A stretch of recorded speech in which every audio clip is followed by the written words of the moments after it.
Apakah Anda pernah merasakan perut Anda terasa penuh? Seperti diisi oleh balon gas dan perlahan-lahan memaksa untuk keluar melalui kerongkongan? Mungkin Anda mengalami gangguan asam lambung.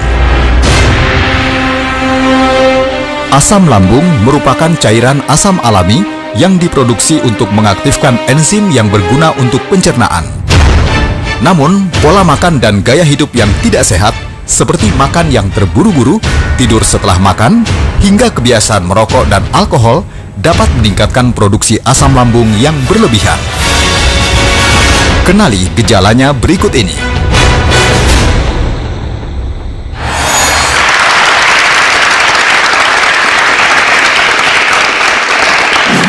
Olivia, pernah ngerasakan gejala asam lambung nggak?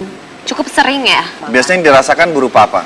Muntah, mual, atau nyeri di tempat tertentu? Sampai muntah sih enggak, tapi lebih merasa kayak gas yang naik sampai ke atas dan Kerongkongan itu ya. rada perih. Biasanya yang dilakukan oleh Olivia selain obat ya? Minum air yang hangat dan lebih ini ya istirahat aja sih dok, Istirahat, nggak ya? terlalu banyak. Biasanya berkurang? Berkurang. Berkurang ya, oke. Nah, pemirsa, ternyata ada beberapa situasi yang menyebabkan masyarakat kita agak sedikit sulit membedakan antara gejala asam lambung dengan sakit mah. Nah itu dia, saya juga nggak tahu dok. Walaupun istilahnya nama asam lambung itu identik, masyarakat kita menyebutkan mah. Mirip-mirip. Ya, ada satu hal yang sederhana sekali yang bisa dipahami untuk gejala asam lambung. Ini biasanya gejala ini muncul setelah habis makan. Oke. Tadi seperti Olive tadi, setelah habis makan itu di dalam perut terasa seperti ada balon gas Penuh. yang Iya. perlahan-lahan naik ya melalui kerongkongan. Itu gejala asam lambung. Kalau sakit mah dia definisinya lebih banyak lagi. Oke. Bicara masalah asam lambung ini sebenarnya tetap dibutuhkan dalam kadar yang seimbang ya untuk membantu proses pencernaan. Kecuali kalau kadarnya udah berlebihan, ini dikenal dengan nama GERD, G-E-R-D, GERD. ya, gastroesophageal reflux disease. Itu kenapa dok? Nah, Terjadi. untuk bicara mengenai gangguan karena kelebihan asam lambung, kita akan diskusi dengan rekan sejawat saya, yaitu Dr. Ari Fahrial Sam. Halo dok, Halo dok. Halo Ari, Dr. Ari. Dok, tadi keluhan Olivia habis makan itu merasakan seperti ada balon gas di dalam perut lalu naik. Nah, ini sudah definisi sakit mah atau masih gejala asam lambung? Iya, kalau sudah naik ke atas itu malah kita bilang penyakitnya GERD namanya. GERD tadi ya? Dari GERD ya. Jadi rasa kembung tadi ya, rasa gas itu, kemudian juga asam lambung naik ke atas, kadang-kadang bikin panas dada itu. Panas dada, mulut pahit. Itu memang asam lambung yang berlebih-lebihan. Nah, secara normal mestinya asam lambung nggak naik. Tapi jangan-jangan mungkin juga ada gangguan klep di kerongkongan ya, di perbatasan kerongkongan antara kerongkongan dengan lambung, atau lambungnya itu lama kosongnya. Jadi kalau lambung itu lama kosong, asam lambung yang sudah berlebih-lebihan itu gampang naik ke atas. Biasanya juga ada kaitan dengan jenis makanan tertentu nggak, dok? Yang jelas makanan-makanan yang mengandung kafein ya, kopi. Nah, itu tepat ya. Kemudian juga alkohol. Kemudian juga ada makanan-makanan yang membuat pengosongan lambung kita itu menjadi lambat. Jadi seperti coklat, keju, nah gitu. Nah, bagaimana? Ya, jadi bagaimana dengan asam pedas? Nah, asam pedas ini kalau memang sudah ada luka, asam pedas itu yang memperberat kondisi lambung tadi, kondisi lambung yang sudah luka tadi, makanya menimbulkan keluhan yang tidak nyaman, tidak enak, gitu. Karena tidak semua gejala kayak nyeri Sama. di bagian perut, sakit, panas itu adalah gejala asam lambung. Apakah ada gejala lain yang spesifik untuk gejala asam lambung? Ya, oke, tadi keluhannya seperti itu. Jadi rasa nyeri di daerah ulu hati. Kadang-kadang masyarakat bilang, oh itu karena asam lambung. Belum tentu. Belum tentu. Karena apa? Karena kan sebenarnya di daerah ulu hati kita itu ada organ-organ yang lain.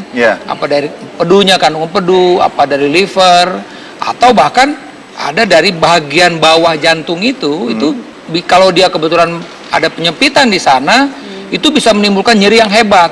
Gejalanya seperti orang kena asam lambung yang tinggi, itu sebenarnya serangan jantung gitu loh.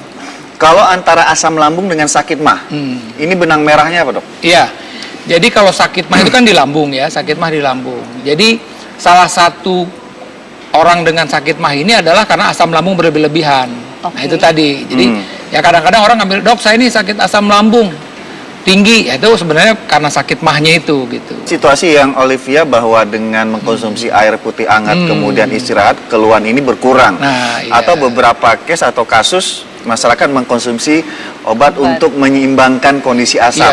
Iya. Nah, ini apakah misalnya situasi yang dilakukan oleh Olivia atau ada obat untuk yang gejala asam lambung dan gejala ini berkurang, berarti itu sudah layak dikatakan aman. Iya, jadi biasanya kalau ada pasien-pasien bilang, "Iya dok, saya asam lambung tinggi, tapi kalau saya minum antasida, minum air putih, teh manis misalnya, susu gitu, lebih enak rasanya." Nah, itu jangan-jangan memang karena asam lambung yang tinggi. Jadi pada saat dia minum air putih, kemudian minum obat antasida misalnya, itu menetralkan asam lambung tersebut.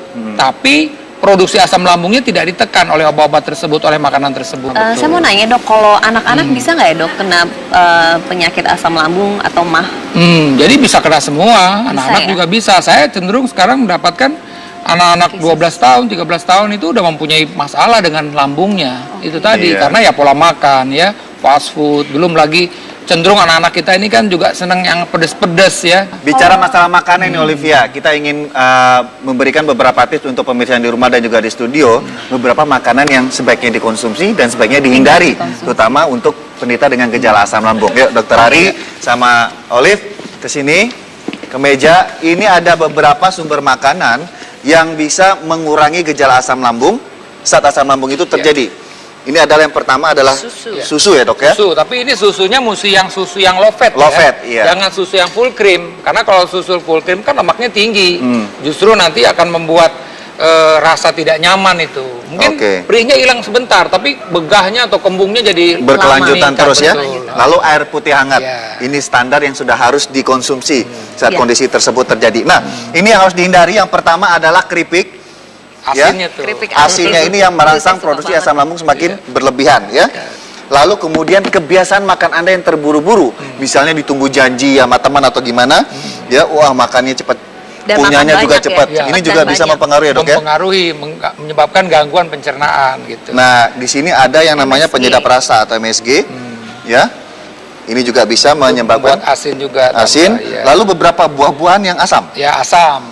Seperti lemon, jeruk, ya, kemudian stroberi juga kadang asam. Kalau asam. Lalu ikan dengan yang pedas. Pedas, ya. Itu juga sebaiknya dihindari. Nah dok, masalah gejala asam lambung apakah ini bisa disembuhkan? Bisa disembuhkan. Jadi kadang-kadang kalau dalam keadaan akut, memang saya boleh nih bilang pasien, Bu, kurangi nih asam-asam, kurangi yang pedas-pedas, coklat, keju, lemak, apa seterusnya, dok? Tidak. Saya Tidak bilang. ya? Kita obatin asam lambung ibu, kalau sudah baik, bisa ini dikonsumsi lagi, tapi tentu tidak boleh berlebihan. Jadi prinsipnya boleh. Gaya hidup tadi, gaya hidup kita, ya kan asam lambung tinggi ini juga selain faktor makanan tadi, mungkin juga minuman, juga faktor stres. Betul dok.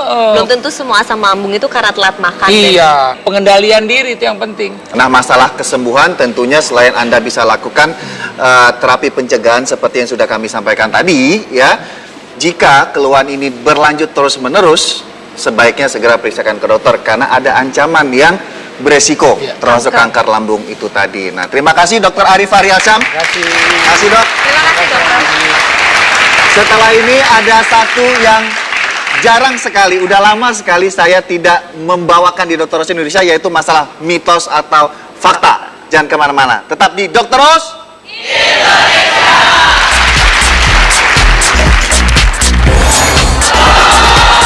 Benarkah sayur bayam bisa beracun jika sering dipanaskan? Temukan jawabannya sesaat lagi. Kenapa? Dengan proses pemanasan ini biasanya kandungan vitamin dan mineralnya mulai